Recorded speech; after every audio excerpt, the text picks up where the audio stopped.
Maddie, and it is a lovely, warm and sunny day at the zoo. So I'm wearing a t-shirt to help me keep cool. I've also got a hat to protect my head from the sun and some water to drink. There are lots of different things we can do to keep cool and comfortable when it's hot outside. But what could we do to stay warm when it's cold outside? That's right, we could wear a jumper or put a jacket on. I wonder what the animals do to keep comfortable. Let's find out.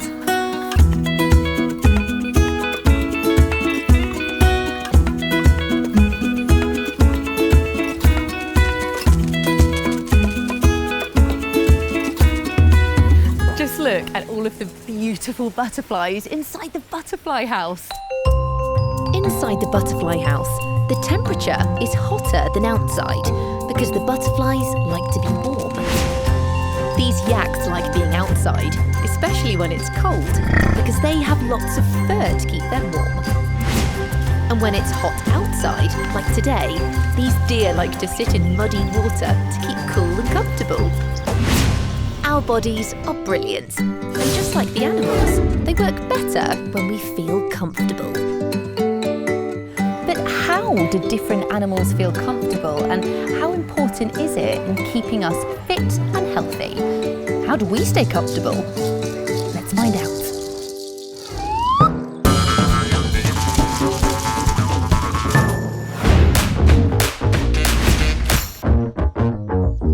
How do we stay comfortable? It is really hot in here, and that's because a butterfly has to be hot so it can fly. When it's warm, the temperature inside a butterfly's body goes up. But when it's cold, the temperature inside a butterfly's body goes down. And if their muscles get too cold, then they can't fly. When an animal's body temperature changes because of the temperature outside, just like the butterflies, we say that they are cold-blooded animals. Tortoises and crocodiles are cold-blooded animals too. But some animals have a body temperature that always stays the same, no matter if it's hot or cold outside. And we say that these are warm-blooded animals. We are warm-blooded animals. Giraffes and tigers are warm-blooded.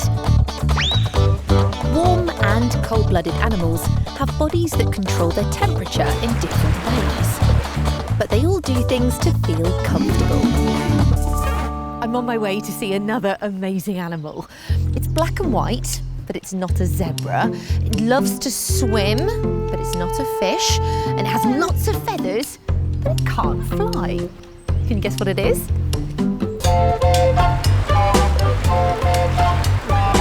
That's right, it's a penguin. These are northern rockhopper penguins. And can you see they're swimming in the water?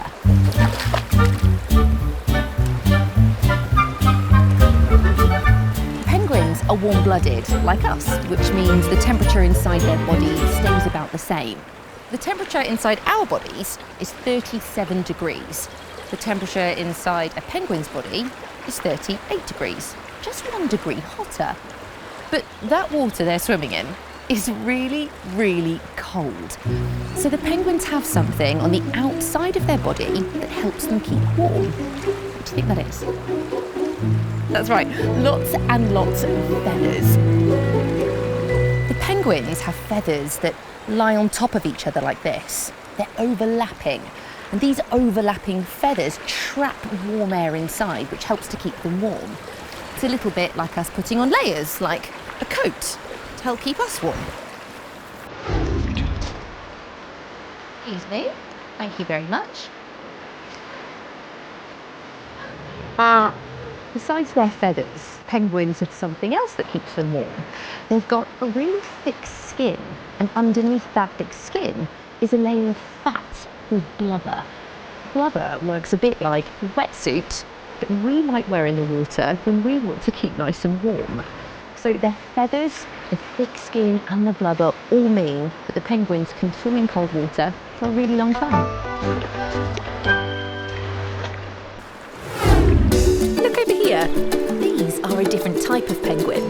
They're called African black-footed penguins. And the penguins' feathers and blubber are helping to keep them warm and comfortable when they're swimming, just like our wetsuits.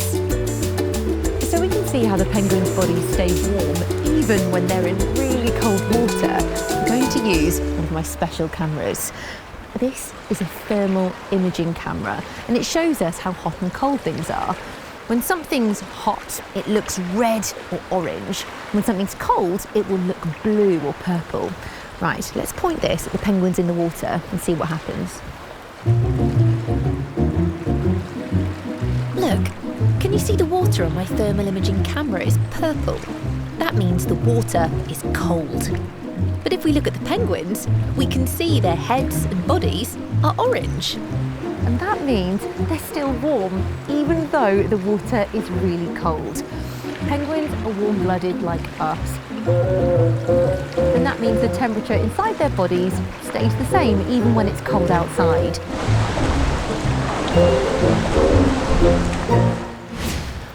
Our bodies have lots of clever ways of staying warm and comfortable when it's cold and nice and cool when it's hot.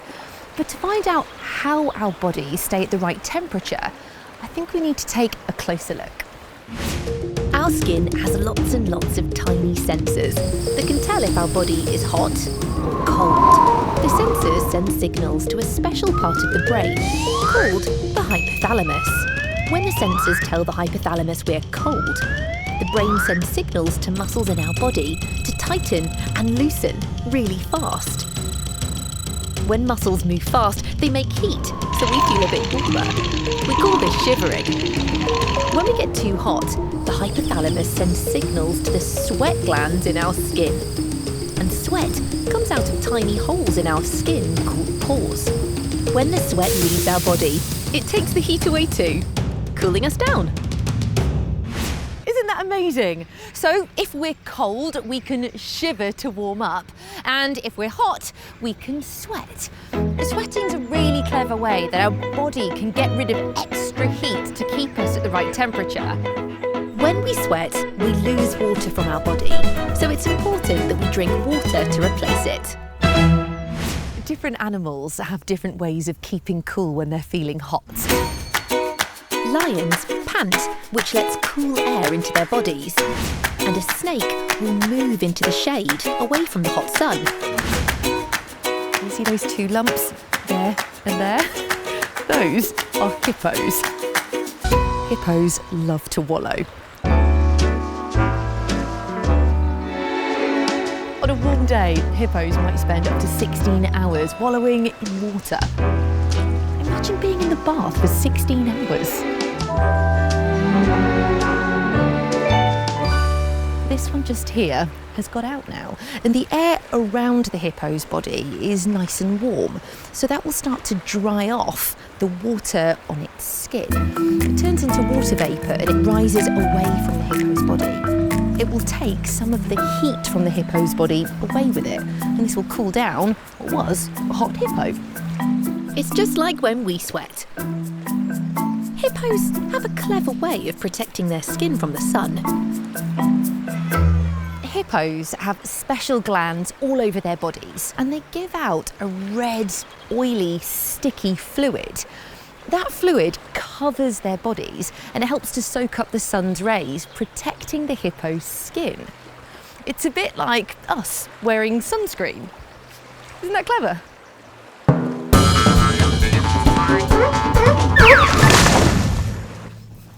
Just like the hippos, our skin can burn if it gets too much sun. We've got skin on our arms, our legs, the palms of our hands, soles of our feet, even on our eyelids. Our skin covers our entire body, so it's really important that we look after it. Have you ever looked closely at your skin? Well, our skin actually has 3 layers, a little bit like this slice of cake. The top layer of our skin that we can see is called the epidermis, a bit like this thin layer of icing on the cake here. Underneath that is the thickest of the 3 layers, and that's called the dermis, a bit like this bit of sponge. And that is where our sweat glands are. Our sweat sweat glands help to keep us cool. Underneath that is a thinner layer called the hypodermis. That's like the filling in our cake. And our hypodermis stores fat cells, and the fat cells help to keep us warm, a bit like the blubber that a penguin has. Isn't that clever?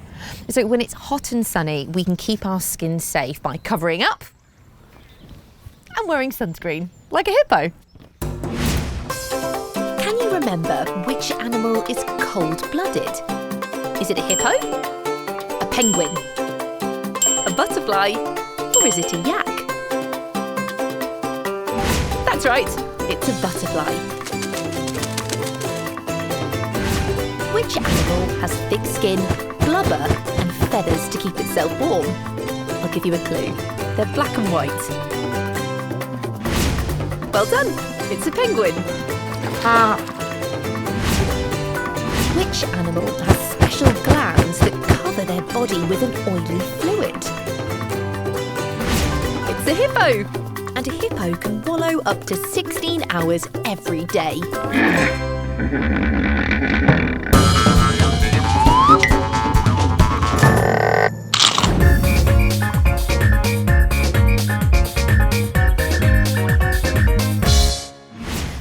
If we're out in the hot weather for a long time, we might start to feel a bit warm and sticky. But there are lots of things we can do to feel clean and comfortable again, like put on a fresh t-shirt, or wash our hair, or clean our bodies with soap. When we clean our skin and our hair, it gets rid of any dirt and sweat, and that helps to keep our bodies healthy, which makes us feel more comfortable. But animals can't wash their fur with shampoo or put on a clean t-shirt. So how do the animals stay clean? Look, the lions are licking their fur all over, just like a cat you may have as a pet. And the chimpanzees groom each other to get rid of dirt and insects that might be stuck in their fur. These are ring-tailed lemurs. Lemurs are brilliant at cleaning themselves. And lemurs keep clean using their mouths. Inside a lemur's mouth, there are 4 long thin teeth called incisors, and they have 2 teeth at the side that stick out of their mouths called canines. And all of these teeth are called a tooth comb, and it works a bit like a comb that we might brush our hair with. They comb their hair with their teeth. A lemur will spend up to 2.5 hours a day cleaning itself. How brilliant is that? Can you imagine how clean we'd be if we spent that long cleaning ourselves?